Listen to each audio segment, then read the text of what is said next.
이 아이가 백정의 자식이라고 조선 팔도를 발칵 뒤집어 놓은 말이었습니다. 사람의 얼굴만 보아도 그 운명을 꿰뚫어 본다는 신동. 그 아이의 아버지가 돼지를 잡는 천민 백정이라니. 대체 이 아이는 누구이며 어떻게 백정의 품에서 자라게 된 걸까요? 별이 야담에 오신 걸 환영합니다. 구독, 좋아요로 응원의 마음 전해주세요.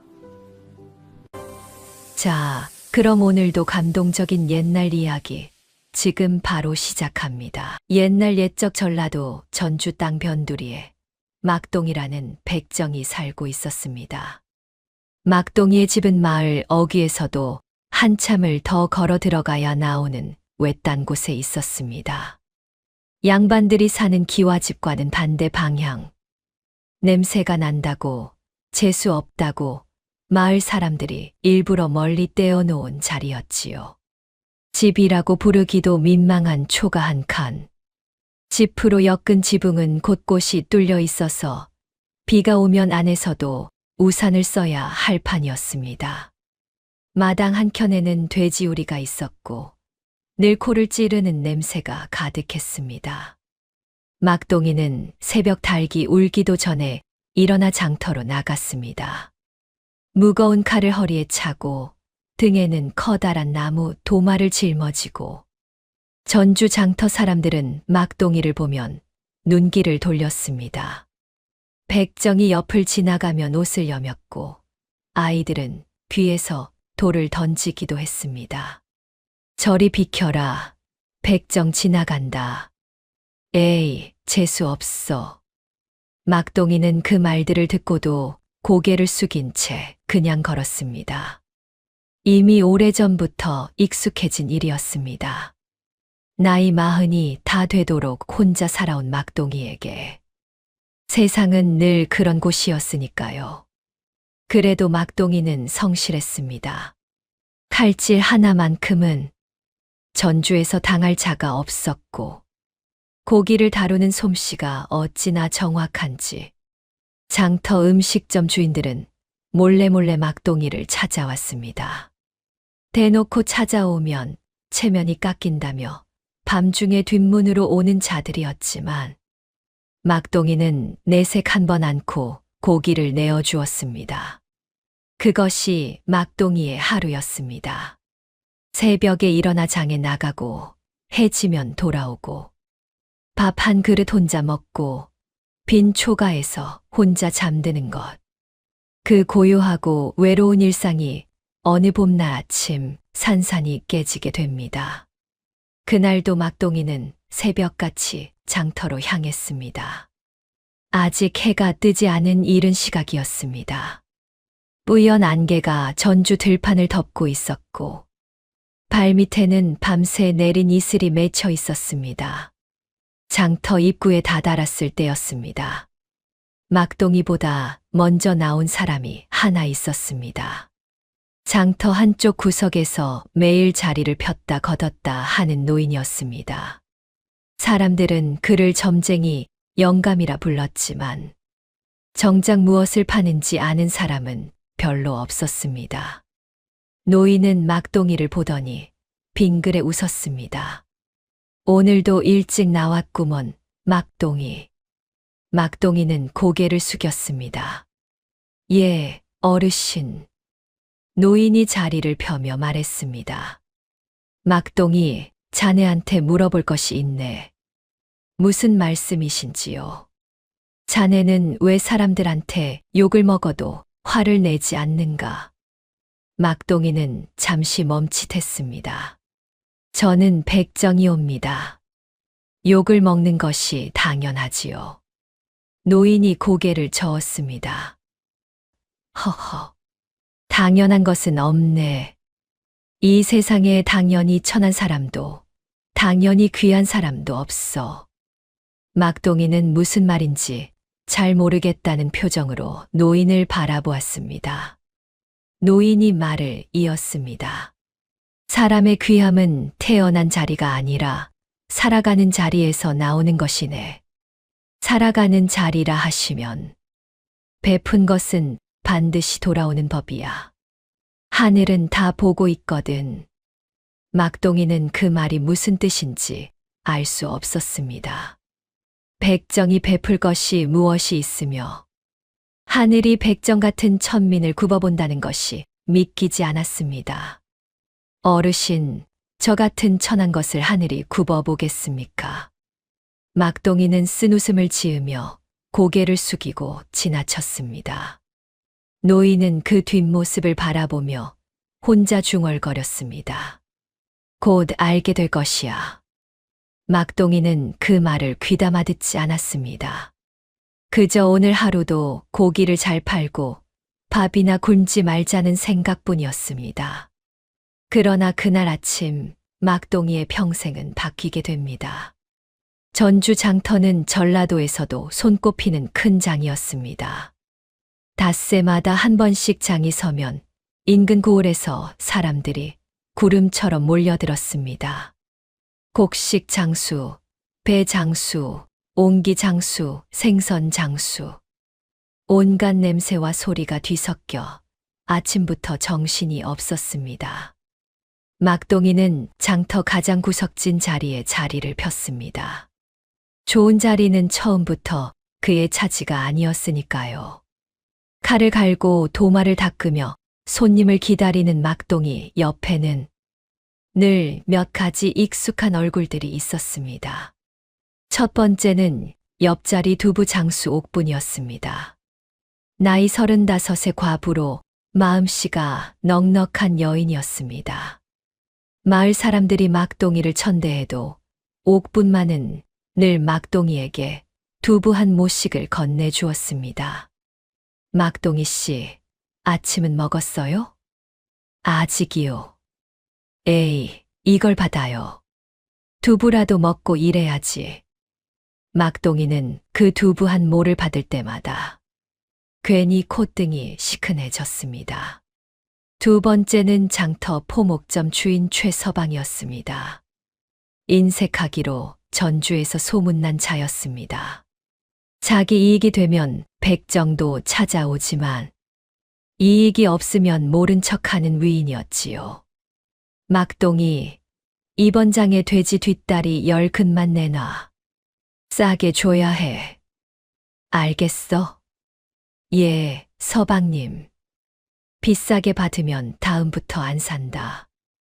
막동이는 매번 제값도 못 받으며 고기를 내주었습니다.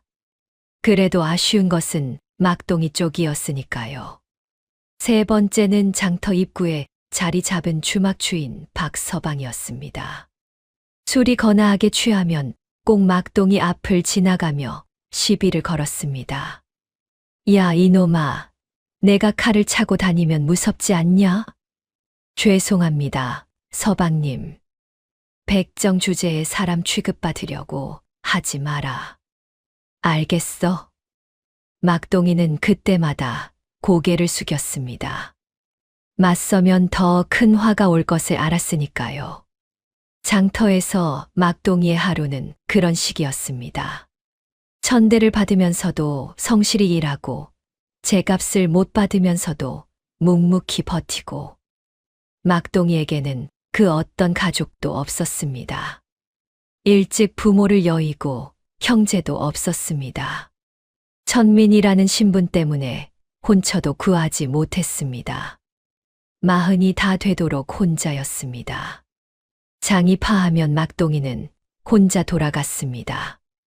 등에 도마를 짊어지고 빈 자루를 들고 마을 어귀의 외딴 초가로 그 쓸쓸한 발걸음이 어느 봄날 아침에 멈추게 됩니다. 장터를 향해 걷던 막동이의 발걸음이 이유는 단 하나였습니다. 길 한복판에서 울음소리가 들렸기 때문입니다. 갓난아기의 울음소리였습니다. 막동이는 걸음을 멈추었습니다. 처음에는 잘못 들은 줄 알았습니다. 안개가 짙은 새벽이었고 사방은 고요했으니까요. 그런데 다시 들렸습니다. 으아, 으아. 막동이는 소리를 따라 걸었습니다. 장터 입구 쓰레기 더미 옆이었습니다. 거기에 있었습니다. 거적대기 한 장에 쌓인 갓난아기가. 막동이는 그 자리에 굳어버렸습니다. 아기는 새벽 냉기에 온몸이 파랗게 질려 있었습니다. 두 주먹을 꽉 쥐고 울음조차 제대로 못 내는 상태였습니다. 막동이는 천천히 무릎을 꿇었습니다. 아기를 들여다보았습니다. 사내 아이였습니다. 이마에는 작은 붉은 점이 하나 있었습니다. 그것 외에는 멀쩡해 보였습니다. 막동이는 오래 그 자리에 앉아 있었습니다. 데려가야 하나. 백정이 아기를 키울 수 있나. 이 아이에게 백정의 자식으로 사는 것이 더 나쁜 일이 아닐까.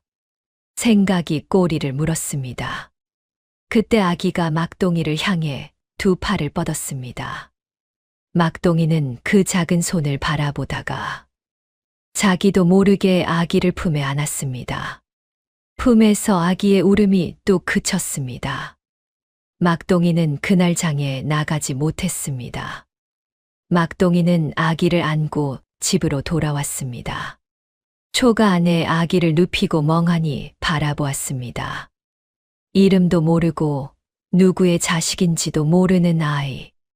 왜 버려졌는지도 알 수 없는 아이. 막동이는 물을 떠다가 아기의 얼굴을 닦아 주었습니다. 차가워진 몸을 데우려고 자기 솜이불을 꺼내 덮어 주었습니다. 밥솥에 남아있던 쌀뜨물을 식혀 천에 적셔 아기 입에 물려 주었습니다. 아기는 빨기 시작했습니다. 막동이는 그 광경을 바라보며 처음으로 가슴이 뭉클해졌습니다. 며칠이 지났습니다. 막동이는 아기를 안고 마을 아낙네들에게 젖을 얻으러 다녔습니다. 처음에는 백정이 아는 아기라며 문을 닫는 집이 많았습니다. 그러나 막동이가 무릎을 꿇고 빌었습니다. 제발 이 아이만 살려주십시오. 부탁드립니다. 그 모습에 마음이 약해진 아낙네들이 하나둘 젖을 내어주기 시작했습니다. 두부 장수 옥분도 그 중 하나였습니다. 막동이 씨, 이 아이 정말 키울 거예요. 예. 이름은요? 아직 짓지 못했습니다. 귀하게 자라라고 귀동이라 하면 어떨까요? 막동이는 그 이름이 마음에 들었습니다. 그날부터 아기의 이름은 귀동이가 되었습니다. 그런데 귀동이를 키우면서 막동이는 이상한 것을 느끼기 시작했습니다. 보통 갓난아기들은 배가 고프거나 불편하면 울었습니다. 그런데 귀동이는 달랐습니다. 배가 고프지 않아도 울 때가 있었습니다. 그리고 그 울음 뒤에는 꼭 무슨 일이 생겼습니다. 귀동이가 밤중에 갑자기 크게 울던 날, 옆마을에 불이 났습니다. 귀동이가 새벽에 연신 칭얼거리던 날, 막동이가 장터에서 칼에 손을 베었습니다. 귀동이가 온종일 울음을 그치지 않던 날, 이웃 마을에서 사람이 죽었습니다. 막동이는 처음에는 우연이라 생각했습니다. 그러나 그런 일이 5번, 6번, 7번 반복되자 막동이는 등골이 오싹해졌습니다. 이 아이는 보통 아이가 아니구나. 그 생각이 막동이의 가슴 속에 자리를 잡았습니다. 귀동이가 3살이 되던 해였습니다. 아이는 또래보다 훨씬 말이 빨랐습니다. 돌이 지나자마자 말문이 트였고 2살에는 이미 짧은 문장을 구사했습니다. 막동이는 귀동이를 키우면서 행복했습니다. 평생 혼자였던 초가에 웃음소리가 생겼으니까요. 그런데 문제가 생겼습니다. 마을 사람들이 수군거리기 시작한 것입니다. 백정이 아기를 주었다고? 쯧쯧, 불쌍한 아이. 백정 밑에서 크면 평생 천민이지. 막동이가 왜 그런 짓을 해? 제 분수를 알아야지. 마을에서 가장 영향력 있는 양반 조첨지가 어느 날 막동이를 불렀습니다. 조첨지는 마을 토지의 절반을 가진 부자였습니다. 콧수염을 기르고 항상 비단 옷을 입고 다니는 거드름쟁이였지요. 막동이, 내 이놈. 예, 첨지 어르신. 내가 아기를 주워 키운다고.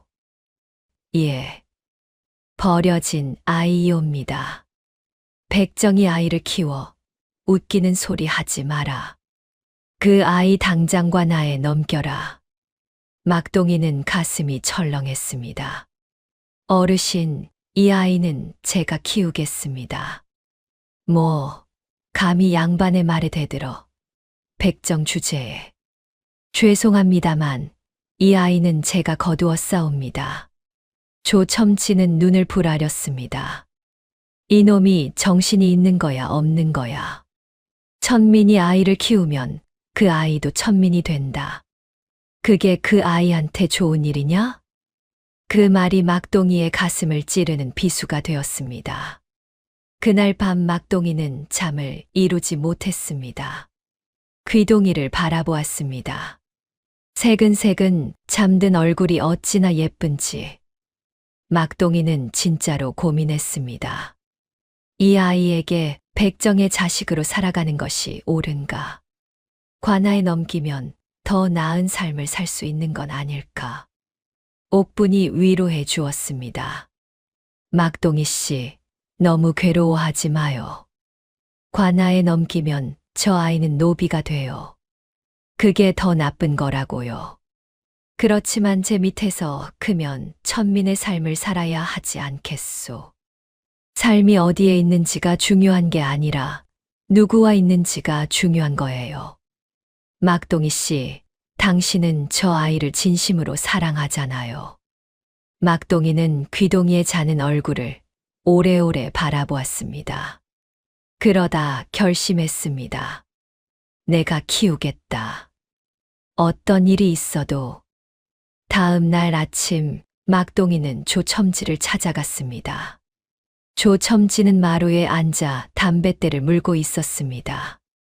막동이는 마당 한가운데 서서 허리를 깊이 숙였습니다. 첨지 어르신, 드릴 말씀이 있사옵니다. 뭐야? 귀동이는 제가 키우겠습니다. 조첨지의 눈썹이 확 올라갔습니다. 이 백정놈이 감히. 죄송합니다.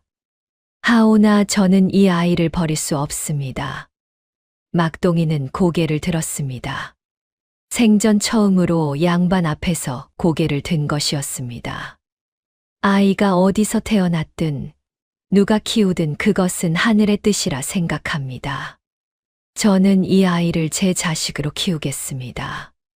어떤 말을 들어도 이 뜻은 바꾸지 않겠습니다.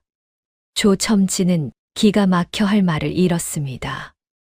백정 따위가 자신에게 대드는 것은 생전 처음이었으니까요. 이 천한 것이. 두고 보자.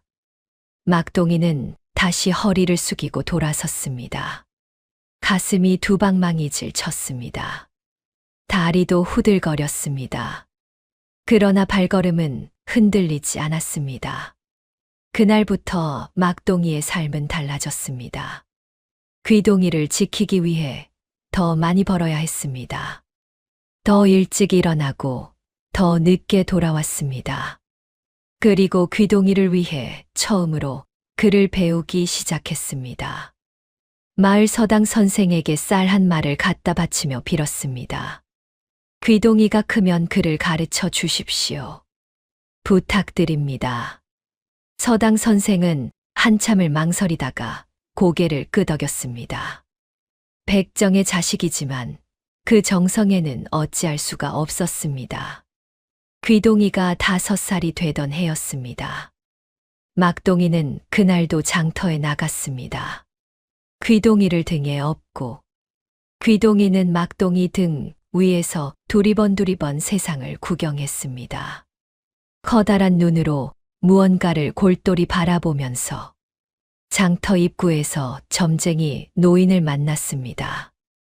몇 년 전 막동이에게 이상한 말을 했던 그 노인이었습니다. 노인은 귀동이를 보자마자 걸음을 멈추었습니다. 눈이 커졌습니다. 막동이, 예, 어르신. 이 아이가 내가 준 아이냐? 예. 노인은 귀동이의 얼굴을 한참 바라보았습니다. 귀동이도 노인을 바라보았습니다. 그러더니 귀동이가 입을 열었습니다. 할아버지는 오래 사실 것 같아요. 노인이 깜짝 놀랐습니다. 허허. 이 아이가 무슨 말을. 할아버지 눈이 맑아요. 맑은 사람은 오래 살아요. 노인의 표정이 굳어졌습니다. 그는 오래전부터 관상을 봐왔습니다. 사람의 얼굴에서 운명을 잇는 것. 그런데 5살짜리 아이에게서 그 말을 들을 줄은 몰랐습니다. 노인은 막동이의 귀에 대고 낮은 목소리로 말했습니다. 막동이, 이 아이를 조심히 키워라. 예. 이 아이는 보통 아이가 아니다. 눈빛을 봐. 5살짜리라고는 믿기지 않는 눈이야. 막동이는 귀동이를 바라보았습니다. 귀동이는 여전히 노인을 바라보며 방긋 웃고 있었습니다. 노인이 말을 이었습니다. 이 아이는 사람의 얼굴에서 운명을 잇는 능력을 타고났어. 관상이야. 저 이마에 붉은 점 보이지? 옛말에 이마에 붉은 점을 가진 아이는 왕의 스승이 된다고 했네. 막동이는 숨이 멎는 것 같았습니다. 어르신, 그것이 정말입니까? 관상은 거짓말을 하지 않아. 헌데 막동이 중요한 것이 있어. 노인이 막동이의 눈을 똑바로 바라보았습니다. 이 아이의 능력은 이 아이를 탐내는 자들을 끌어들일 것이야. 귀한 것을 가진 자에게는 반드시 위험도 따라오는 법이거든. 조심해야 해. 막동이는 귀동이를 더 꽉 안았습니다. 어떻게 조심해야 합니까? 능력을 너무 일찍 드러내지 않게 해. 때가 될 때까지. 막동이는 그 말을 가슴 깊이 새겼습니다. 그러나 그것이 얼마나 어려운 일인지는 그때는 알지 못했습니다. 귀동이의 입은 이미 열려 있었으니까요. 귀동이가 6살이 되던 해 봄이었습니다. 장터에서 첫 번째 사건이 터졌습니다. 그날 막동이는 귀동이를 데리고 장에 나갔습니다. 귀동이는 막동이 옆에 얌전히 앉아 장터 사람들을 구경했습니다. 그때 포목점 주인 최서방이 지나갔습니다. 귀동이가 최서방을 보더니 조용히 막동이 옷소매를 잡아당겼습니다. 아버지, 왜 그러느냐? 저 아저씨 있잖아요. 응, 최서방이다. 저 아저씨 오늘 집에 가다가 넘어질 것 같아요. 막동이는 흠칫했습니다. 귀동아, 왜 그런 말을 하느냐? 그냥요. 발이 좀 이상해 보여요. 막동이는 그 말을 흘려들었습니다. 그런데 그날 저녁 장이 파하고 집에 가던 최서방이 장터 입구 돌부리에 걸려 넘어지며 발목을 삐고 말았습니다. 소문은 금방 퍼졌습니다. 백정 막동이 아들이 아까 최서방이 넘어질 거라고 했다던데. 진짜, 설마. 내가 직접 들었어. 그 아이가 막동이한테 말하더라고. 장터 사람들은 수군거렸습니다. 그러나 대부분은 우연이라고 생각했습니다. 그런데 두 번째 사건이 일어났습니다. 열흘 후였습니다. 귀동이가 이번에는 주막 박서방을 가리켰습니다. 아버지, 저 아저씨는 곧 재물을 잃을 것 같아요. 귀동아, 함부로 그런 말 하면 안 된다. 눈빛이 탁하고 이마에 검은 기운이 있어요. 욕심을 부리면 안 되는데. 막동이는 귀동이의 입을 막았습니다. 쉿. 조용히 하거라. 그런데 그로부터 보름 후 박서방이 장사 미천으로 쏟아부은 곡식 장사가 홀랑 망했다는 소문이 돌았습니다. 물건을 외상으로 떠안았다가 상대가 도망쳤다는 것이었습니다. 이번에는 장터 전체가 들썩였습니다. 저 백정 아이가 진짜 관상을 보는 거 아냐? 말도 안 돼. 애가 몇 살인데? 6살이래. 세상에. 막동이는 귀동이에게 단단히 일렀습니다. 귀동아, 앞으로 사람을 보고 그런 말을 하면 안 된다. 왜요, 아버지? 사람들이 무서워할 수 있어. 하지만 눈에 보이는 걸 어떡해요? 막동이는 한숨을 쉬었습니다. 그냥 마음속으로만 간직하거라. 알겠지? 귀동이는 고개를 끄덕였습니다. 그러나 세 번째 사건은 귀동이 본인이 아니라 막동이에게서 시작되었습니다. 어느 날 인근 고을의 원님 행차가 전주를 지나갔습니다. 원님 일행이 장터 앞을 지나는데 말이 갑자기 날뛰었습니다. 원님이 낙마할 뻔했습니다. 그 순간 막동이가 냉큼 달려나가 말의 고삐를 잡았습니다. 우어, 우어. 힘 하나는 장터에서 둘째가라면 서러운 막동이었습니다. 날뛰는 말을 단번에 제압했습니다. 원님은 가슴을 쓸어내렸습니다. 누구냐, 너는? 예, 소인은 이 장터의 백정 막동이라 하옵니다. 원님 수행원들이 눈살을 찌푸렸습니다. 백정이라고? 원님은 잠시 생각하더니 말했습니다. 수고했다. 그러고는 행차를 이어갔습니다. 사람들이 수군거렸습니다. 백정 막동이가 원님을 구했대. 그래봤자 백정이지. 그런데 그 옆에 있던 귀동이가 원님의 뒷모습을 바라보며 조용히 말했습니다.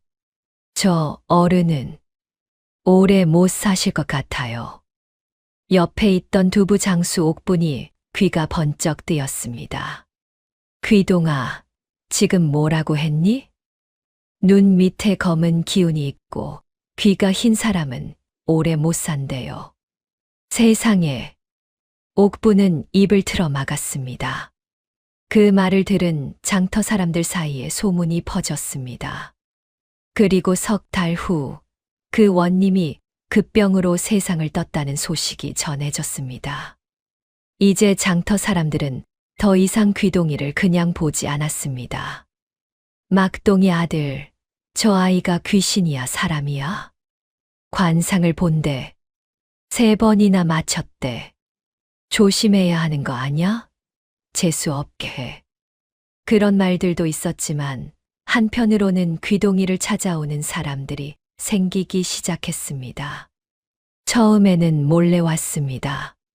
밤중에 막동이 집 앞에서 서성거리다가 아무도 없는 것을 확인하고 들어와서는 귀동이 앞에 쌀이나 엽전을 놓았습니다. 이 아이야, 내 아들 좀 봐줘라. 장가를 가야 하는데 아저씨 아들은 이번 혼사에서 좋은 색시를 만날 거예요. 눈빛이 맑으니까요. 아이야, 내 장사가 잘 될까? 아주머니는 손금이 넓으니 재물이 들어올 자리가 있어요. 하지만 욕심을 부리면 반대로 나가요. 귀동이는 조곤조곤 말했습니다. 틀리는 법이 없었습니다. 소문은 전주 바깥까지 퍼졌습니다. 전라도 전역에서 사람들이 찾아오기 시작했습니다. 막동이는 걱정이 커졌습니다. 점쟁이 노인의 말이 떠올랐습니다. 귀한 것을 가진 자에게는 위험도 따라온다고. 그리고 그 위험은 예상보다 훨씬 빨리 찾아왔습니다. 귀동이가 7살이 되던 해 가을이었습니다. 어느 날 아침 막동이 집 앞에 낯선 가마 한 대가 섰습니다. 가마에서 내린 것은 전주 가명의 비장이었습니다. 비장은 막동이를 보더니 코웃음을 쳤습니다. 내가 귀동이라는 아이의 아비냐? 예, 그러하옵니다. 전주 감사 어른께서 그 아이를 보시겠다 하신다. 막동이는 가슴이 내려앉았습니다. 전주 감사라 함은 전라도 전체를 다스리는 최고 관리였습니다. 그런 분이 천민백정의 자식을 부른다는 것은 보통 일이 아니었습니다. 무슨 연유로? 말이 필요하냐? 어서 아이를 데려와라. 막동이는 귀동이의 손을 잡았습니다. 귀동이는 막동이를 올려다보며 말했습니다. 아버지, 걱정 마세요. 귀동아, 저 어른들은 나쁜 사람이 아니에요. 눈빛이 맑아요. 막동이는 떨리는 가슴을 누르며 아이의 손을 꼭 잡았습니다. 그리고 가마를 따라 가명으로 향했습니다. 전주 가명은 전주에서 가장 큰 건물이었습니다. 막동이는 태어나서 처음으로 그 문 안으로 들어섰습니다. 마당이 어찌나 넓은지 막동이가 사는 마을 전체가 들어올 것 같았습니다. 감사 대감은 안채 대청마루에 앉아 있었습니다. 나이는 60이 넘어 보였고 눈빛이 날카로우면서도 인자했습니다. 막동이는 납작 엎드렸습니다. 소인 백정 막동이 대감 어른께 문안 드리옵니다. 감사는 귀동이를 바라보았습니다. 저 아이가 귀동이냐? 예, 그러하옵니다. 귀동이는 겁먹은 기색도 없이 감사를 바라보았습니다. 감사가 귀동이에게 물었습니다. 귀동아, 이 어른을 한번 보아라. 무엇이 보이느냐? 귀동이는 잠시 감사의 얼굴을 바라보았습니다. 그리고 말했습니다. 대감 어른은 오래 사실 것 같아요. 눈빛이 맑고 귀가 두껍고 이마가 넓어요. 그런데 귀동이가 잠시 멈칫했습니다. 그런데 무엇이냐? 대감 어른 곁에 걱정거리가 있어요. 가까운 사람인데 그 사람이 대감 어른을 해칠 수도 있어요. 감사의 얼굴이 굳어졌습니다. 수행원들이 술렁였습니다. 이 아이가 감히. 감사가 손을 들어 수행원들을 제지했습니다. 계속하거라. 귀동이는 천천히 말했습니다. 눈빛이 탁하고 웃을 때 눈이 웃지 않는 사람이 가까이 있어요. 그 사람을 조심하세요. 감사는 오래 귀동이를 바라보았습니다. 그리고 막동이를 향해 말했습니다. 막동이, 이 아이를 잘 키웠구나. 막동이는 엎드린 채 눈물이 나올 것 같았습니다. 감사가 이어 말했습니다. 이 아이는 재주가 비범하다. 앞으로 이 아이를 가명해서 돌봐주겠다. 막동이는 가슴이 뜨끔했습니다. 대감 어른, 그것은 걱정 마라. 데려가겠다는 것이 아니라 글 공부를 시켜주겠다는 말이다. 이런 재주를 가진 아이가 글을 모르면 아깝지 않겠느냐. 막동이는 천천히 고개를 들었습니다. 감사의 눈빛은 진심이었습니다. 막동이는 다시 이 말을 바닥에 댔습니다. 감사하옵니다. 대감 어른. 그날 막동이는 귀동이의 손을 잡고 집으로 돌아오면서 생전 처음으로 하늘을 향해 감사를 드렸습니다. 베푼 것은 돌아온다고 했던 노인의 말이 떠올랐습니다. 그것이 가짜 승리였음을 막동이는 아직 몰랐습니다. 진짜 시련은 이제부터였습니다. 귀동이가 가명에서 글 공부를 시작한 지 석 달이 지났습니다. 귀동이는 놀랍도록 빠르게 글을 익혔습니다. 선생이 한 번 가르치면 바로 외웠고 한 번 읽은 책은 통째로 기억했습니다. 감사는 귀동이를 볼 때마다 흐뭇해했습니다. 그런데 문제는 다른 곳에서 터졌습니다. 감사의 수행원 중에 한 사람이 있었습니다. 이름은 홍 비장으로 감사의 오른팔이라 불리는 자였습니다. 나이 40의 몸이 단단하고 입이 달콤하며 눈치가 빠른 위인이었습니다. 홍 비장은 귀동이가 가명에 드나들기 시작하면서부터 불안해했습니다. 귀동이가 감사의 총애를 받는다는 것은 자신의 입지가 줄어든다는 의미였으니까요. 게다가 홍 비장은 감사 몰래 나쁜 짓을 해온 전력이 있었습니다. 세금을 중간에서 빼돌리고 억울한 백성들의 소장을 뇌물받고 묵혀두는 일들이었습니다. 만약 귀동이가 그것을 알아채고 감사에게 고한다면 홍 비장은 밤잠을 못 이루기 시작했습니다. 어느 날 홍 비장은 마을 양반 조첨지를 찾아갔습니다.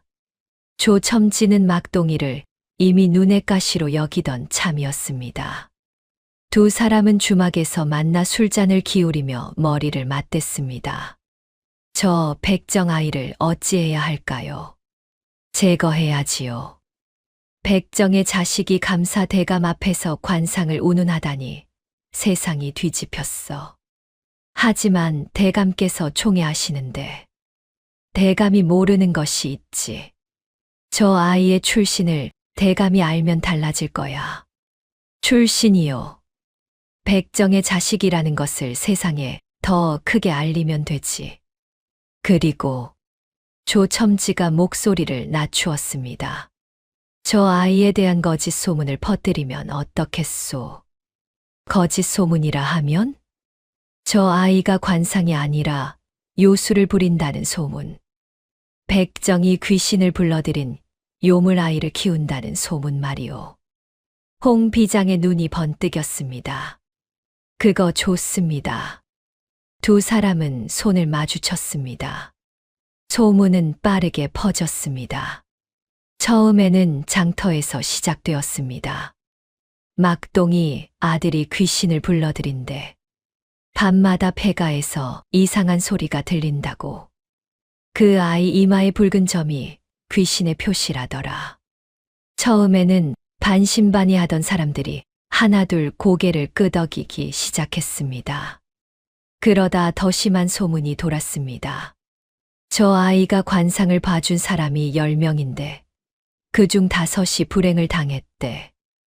맞아. 그 원님도 귀동이가 봐준 뒤에 죽었잖아. 저 아이가 오히려 불행을 불러오는 게 아닐까. 막동이는 장터에 나갈 때마다 느꼈습니다. 사람들의 시선이 달라졌다는 것을. 예전에는 그냥 천대였습니다. 이제는 두려움과 혐오가 섞인 시선이었습니다. 그것이 훨씬 더 무서운 것임을 막동이는 알았습니다. 결정적인 사건은 그로부터 한 달 후에 터졌습니다. 어느 날 밤 막동이가 잠들었을 때였습니다. 귀동이가 막동이를 흔들어 깨웠습니다. 아버지, 아버지. 응, 왜 그러느냐? 밖에 사람들이 있어요. 막동이가 벌떡 일어나 밖을 내다보았습니다. 초가 앞에 횃불을 든 사람들이 서너 명 서 있었습니다. 이 집에서 나와라. 요물을 키우는 백정놈아. 박서방이었습니다. 그리고 그 뒤에 조첨지도 보였습니다. 요물 아이를 당장 내어놔라. 우리 마을에서 쫓아내겠다.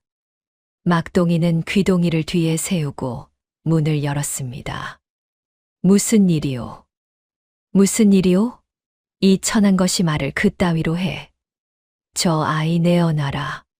관아에 넘기겠다. 막동이의 눈이 굳었습니다. 귀동이는 내어줄 수 없소. 이 백정놈이 감히.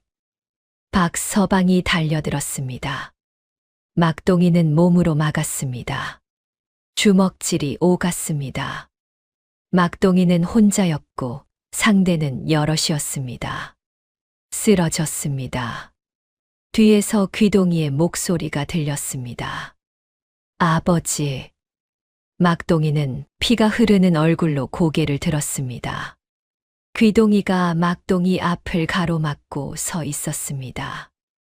7살짜리 아이가 두 주먹을 꽉 쥐고 우리 아버지한테 손대지 마세요.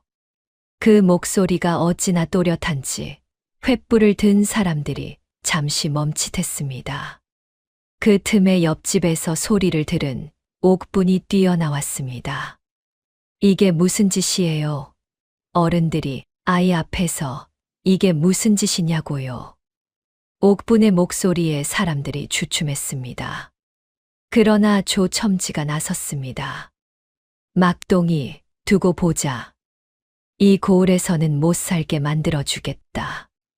그러고는 돌아갔습니다. 막동이는 귀동이를 껴안았습니다. 아이는 울지 않았습니다. 그러나 온몸이 떨리고 있었습니다. 귀동아, 괜찮으냐?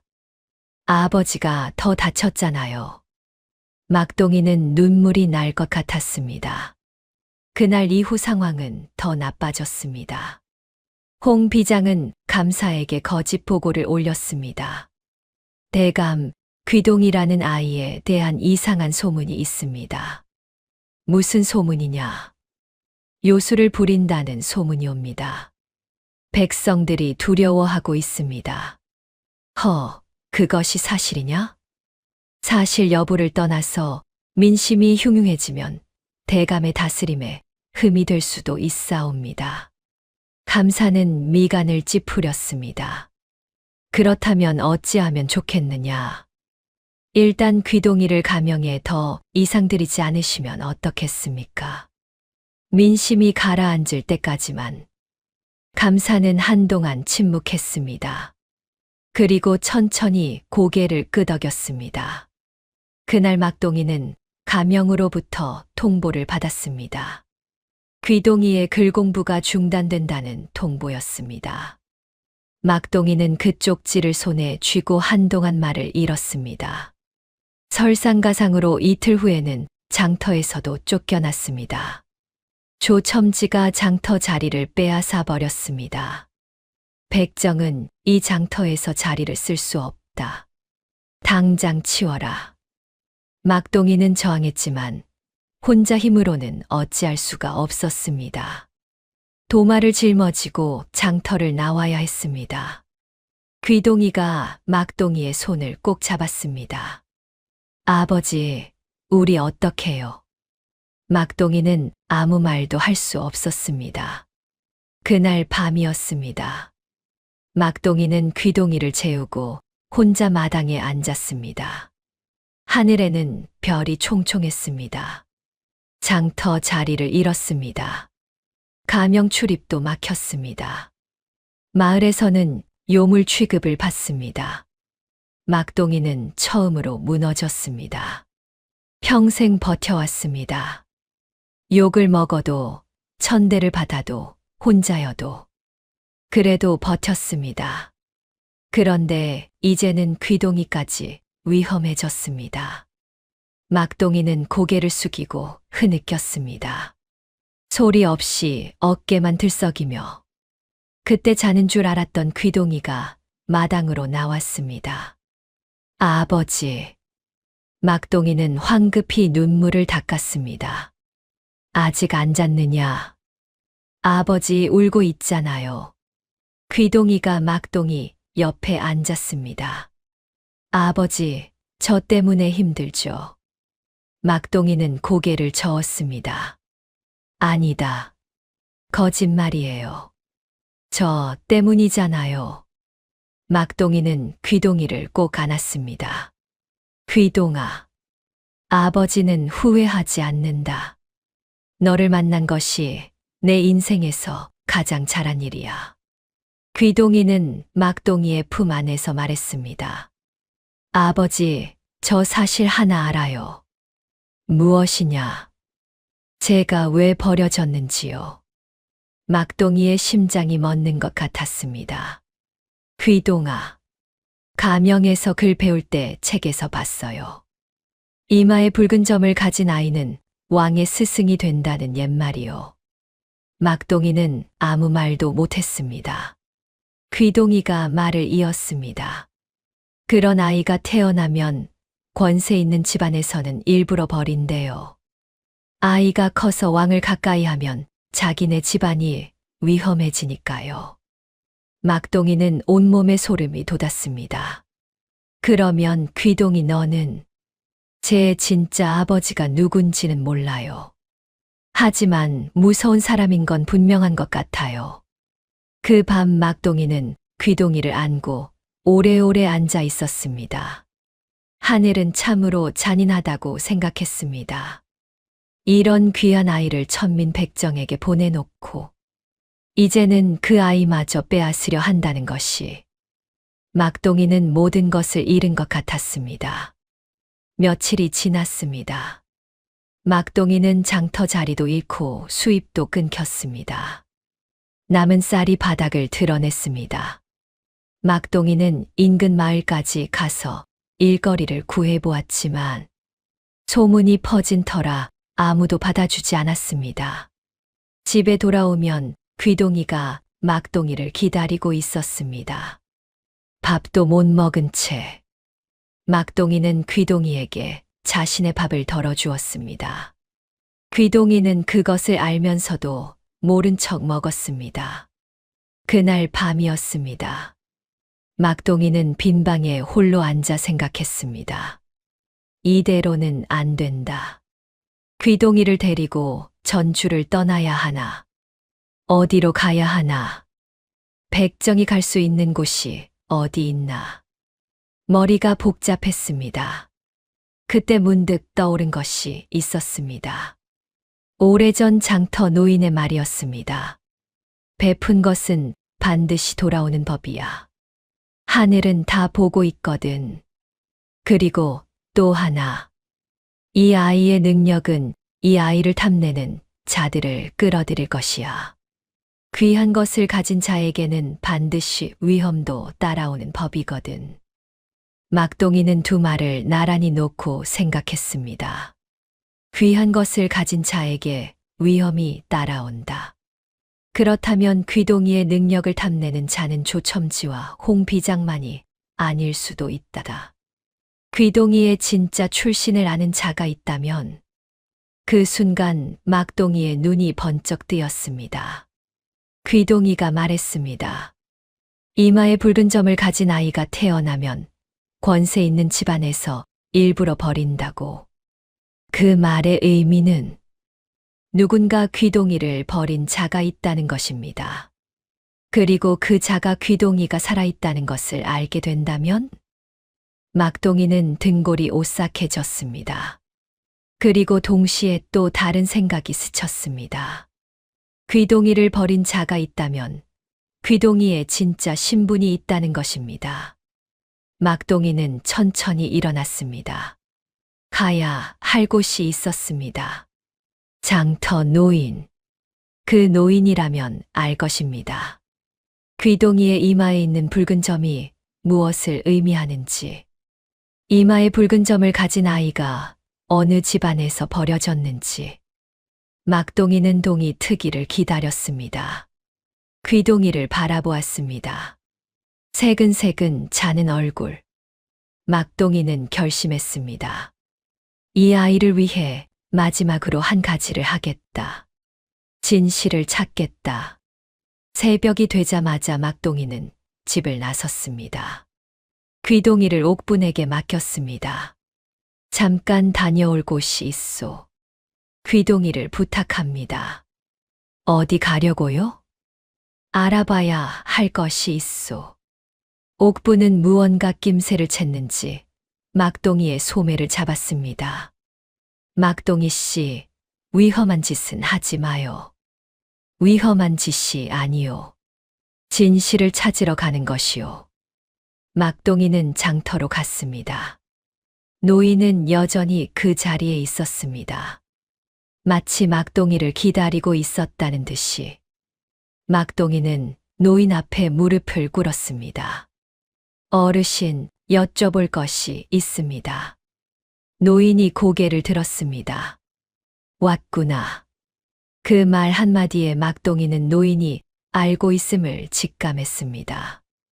어르신, 귀동이의 이마에 붉은 점이 있습니다.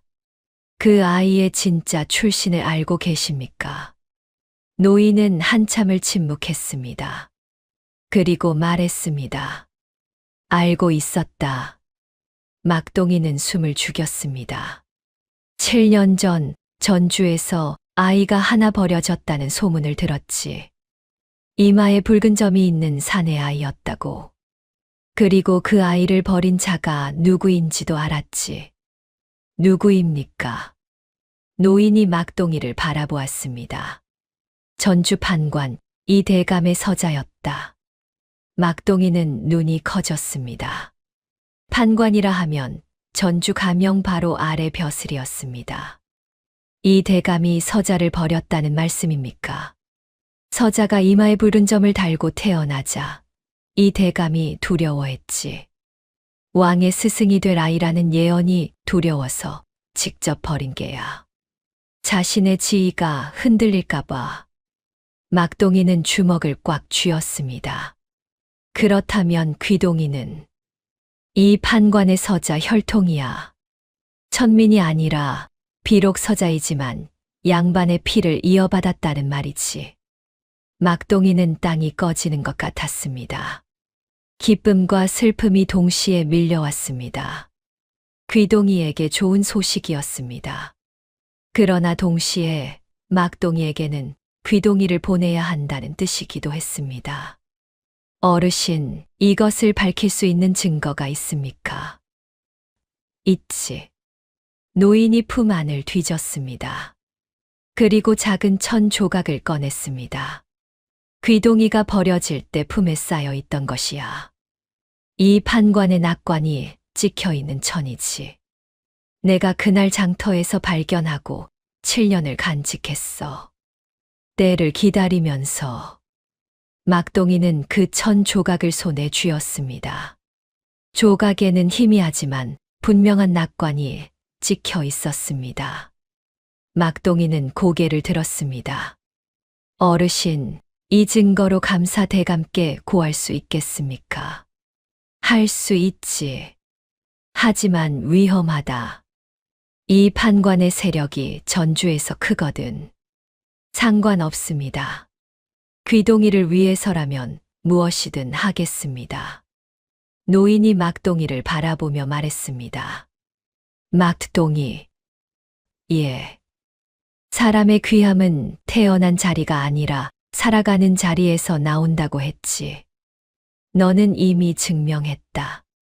천민으로 태어났지만 내가 살아온 방식이 그 어떤 양반보다 귀했어.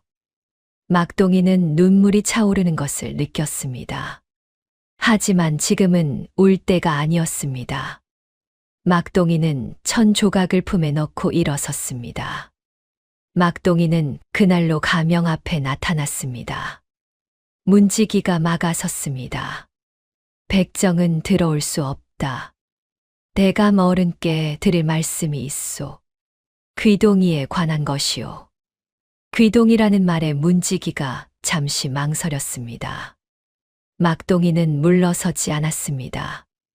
이 일은 전주 가명 전체와 관련된 일이오. 제발 대감 어른께 전해주시오. 결국 문지기가 안으로 들어갔다 돌아왔습니다. 들어오라 하신다.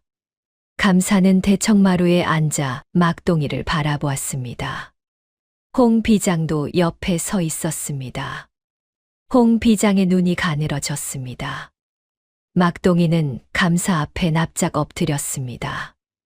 대감 어른, 소인이 아랠 것이 있사옵니다. 말하거라. 귀동이의 출신에 대한 것이옵니다. 홍 비장이 끼어들었습니다. 백정이 감사 대감 앞에서 함부로 입을 열다니. 물러가라. 비장. 감사가 홍 비장을 제지했습니다. 막동이가 하는 말을 들어보겠다. 막동이는 품에서 천 조각을 꺼냈습니다. 이것을 보시옵소서. 귀동이가 버려질 때 품에 쌓여 있던 천 조각이옵니다.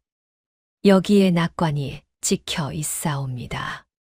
감사가 1000조각을 받아 들었습니다. 눈이 커졌습니다. 이것은 전주 이판관 어른의 낙관이옵니다. 귀동이는 이판관의 서자로 태어났으나 이마의 붉은 점 때문에 이판관이 직접 버린 것이옵니다. 대청마루가 조용해졌습니다. 감사의 눈이 1000조각과 막동이를 번갈아 바라보았습니다. 홍 비장의 얼굴이 하얗게 질렸습니다. 이 판관은 홍 비장의 뒷배였습니다. 이 판관이 무너지면 자신도 함께 무너질 터였습니다. 홍 비장이 나섰습니다. 대감, 이것은 백정이 꾸며낸 거짓이옵니다. 천한 백정이 무슨 증거를 가져올 수 있겠습니까? 이 낙관도 위조된 것일 것이옵니다.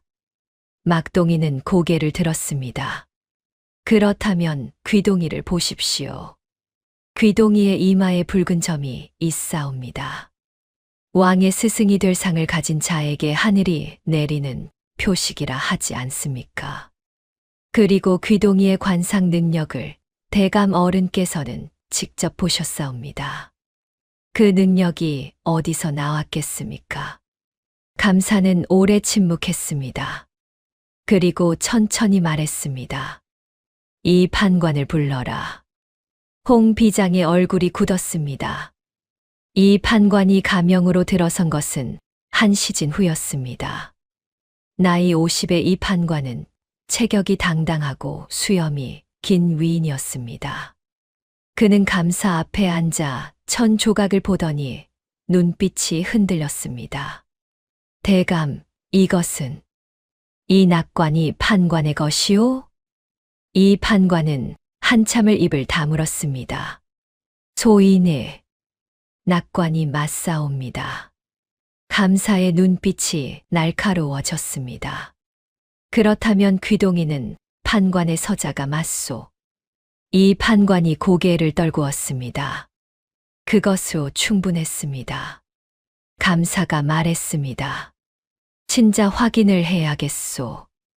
귀동이를 데려오너라. 귀동이가 가명으로 들어왔습니다. 옥분의 손을 잡고 이 판관은 귀동이를 보자마자 얼굴이 일그러졌습니다. 귀동이는 이 판관을 바라보았습니다. 오래 바라보았습니다. 그리고 말했습니다. 저 어른이 제 아버지예요. 아무도 가르쳐준 사람이 없었습니다.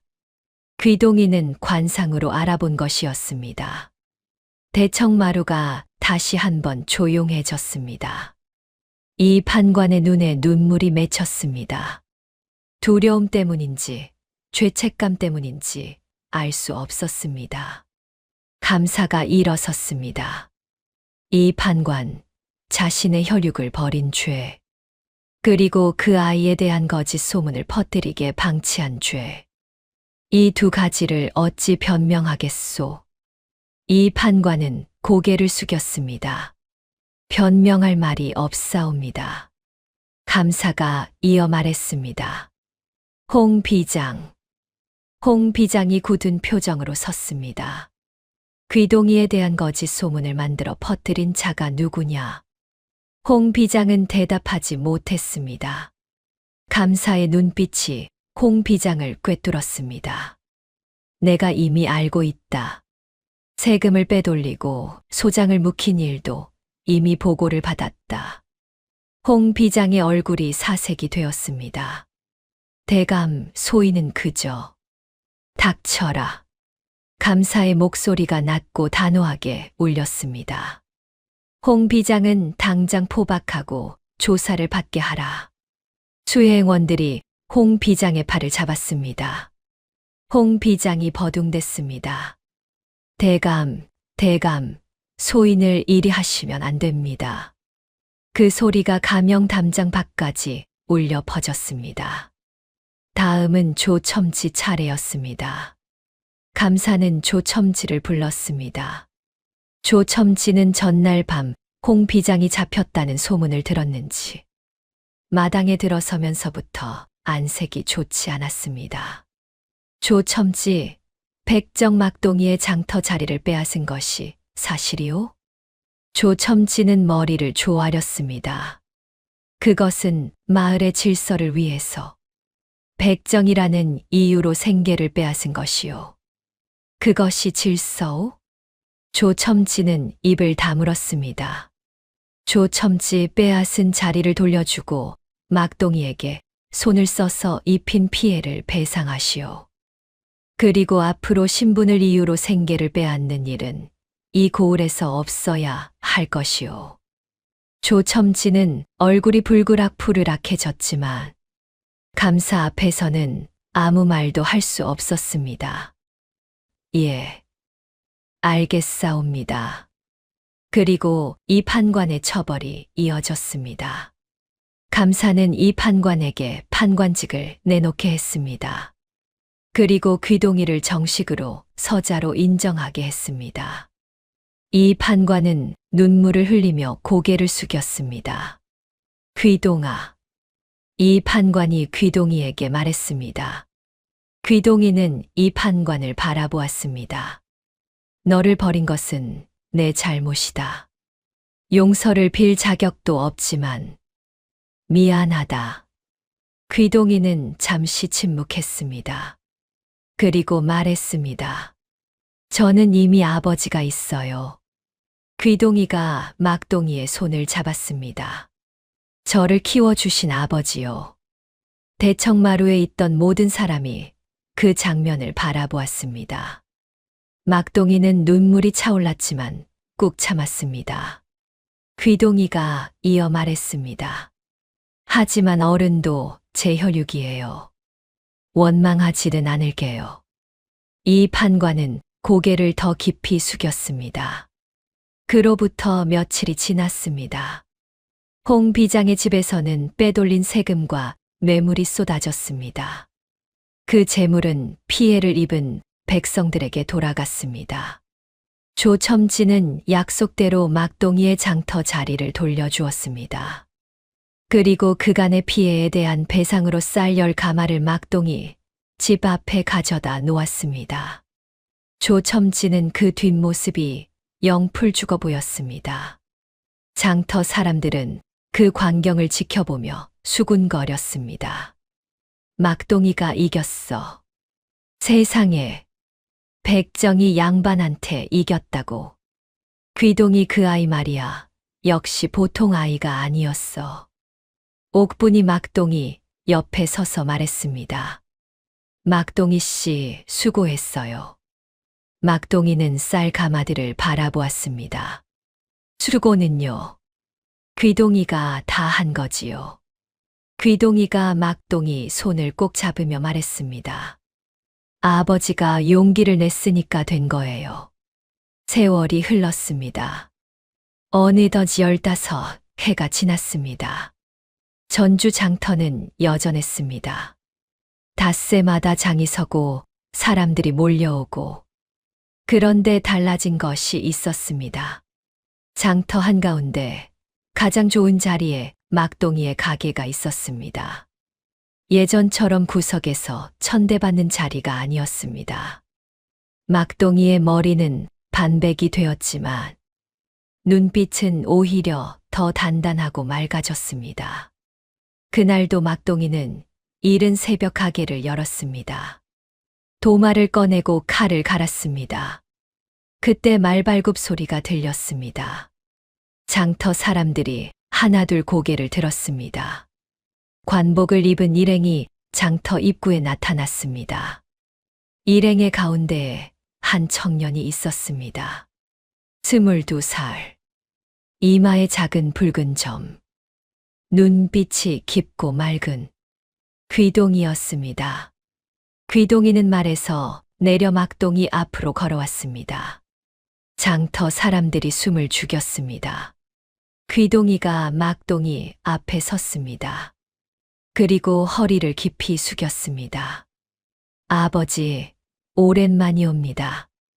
막동이는 반백의 머리로 귀동이를 바라보았습니다. 눈물이 나오려 했지만 꾹 참았습니다. 어떻게 된 일이냐? 귀동이가 환하게 웃었습니다. 한양에서 과거에 장원 급제했습니다. 그리고 전하께서 소신을 가까이 부르셨습니다. 장터 사람들이 술렁였습니다. 백정 막동이 아들이 과거 장원 급제. 전하의 측근이 됐다고? 세상에. 막동이는 귀동이를 바라보았습니다. 버려진 아기였던 귀동이가 어느새 이렇게 컸구나. 막동이는 귀동이의 손을 잡았습니다. 예전에 귀동이가 자신의 손을 잡았듯이. 잘했다. 귀동아. 귀동이의 눈이 붉어졌습니다. 아버지 덕분이에요. 장터 사람들은 그 광경을 바라보았습니다. 오래전 새벽 쓰레기 더미 옆에서 울던 갓난아기와 그 아기를 품에 안았던 외로운 백정의 이야기를 아는 이들은 이제 많지 않았습니다. 하지만 그날 장터 사람들은 모두 알았습니다. 세상에서 가장 귀한 것이 무엇인지를. 베푼 것은 반드시 돌아옵니다. 막동이는 그저 추운 새벽 울고 있는 아기를 품에 안았을 뿐이었습니다. 쌀 한 톨 여유도 없이 천대만 받아온 삶이었지만 그 작은 품 하나가 한 아이의 인생을 살렸고 그 아이가 자라 세상을 밝히게 되었습니다. 사람의 귀함은 태어난 자리가 아닙니다. 살아가는 자리에서 나오는 것입니다. 하늘은 다 보고 있었습니다. 막동이의 그 새벽 결심을, 귀동이의 그 붉은 점을, 그리고 두 사람이 나눈 그 따뜻한 손을. 다음 영상을 빠르게 만나보시려면 구독과 좋아요를 눌러주세요. 별이 아담의 더 재미있는 영상들도 함께 해주세요. 지금 어디에서 듣고 계신지 댓글로 남겨주시면 계시는 곳에 행복을 가득 보내드리겠습니다. 감사합니다.